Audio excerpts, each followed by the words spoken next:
আসসালামু আলাইকুম রহমতুল্লাহ। আমি ইতিমধ্যে যে জায়গার মাঝে আছি এটা বর্তমানে সোশ্যাল মিডিয়ার মাঝে বর্তমানে ভাইরাল যে জায়গা ফরাইশক গ্রাম আল্লামা সদাইশা রহমতুল্লাহ আলীর মাজার শরীফও।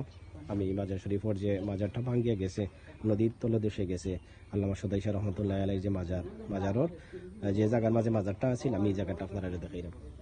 ও জায়গার মাঝে আছিল মাজারটা, সরাসরি বাজারটা কিন্তু সোজা গিয়া নদীর মাঝে পড়ে গেছে। সাইডর ডাইন সাইডর ইট রয়েছে, টাইলস রয়েছে, বাম সাইডের ইট রয়েছে, শুধু মাজার যেটা থাকে এই যে এখানে দেখতে পারা এটা হইল গিয়া তার বাইর মাজার। এটা রয়েছে এখন অক্ষত, আল্লাহ পাক রব্বুল আলামিন টিকে রাখতা।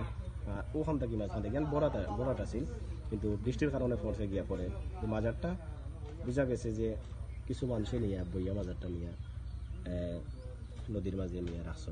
ওরকম একটা অলৌকিক ঘটনা হয়েছে, আপনারা দেখানোর চেষ্টা করলাম। আর এখান থেকে মাজারের উপর থেকে নিচে পর্যন্ত প্রায় 40-45 হাত নিচে হইব, গহীন, এত বেশি গহীন। কিন্তু বাইরে কাজ করা পানি যাওয়ার লাগে একটু রাস্তা করিয়া দিরা, যার কারণে যে মাজারটা কিছু ঠিকানে যায়নি। পানির কারণে হয়তো মাটি ভিজিয়ে আরও ভাঙি যেতে পারে, ওটার লাগে বাইরে একটু কাজ করা, তারা সবাই একটু কাজ করছেন সকাল থেকে। আপনারা দেখাইলাম, ভিডিওটা সবাই শেয়ার করে দিবা, সব ভালো থাকবা। আসসালামু আলাইকুম।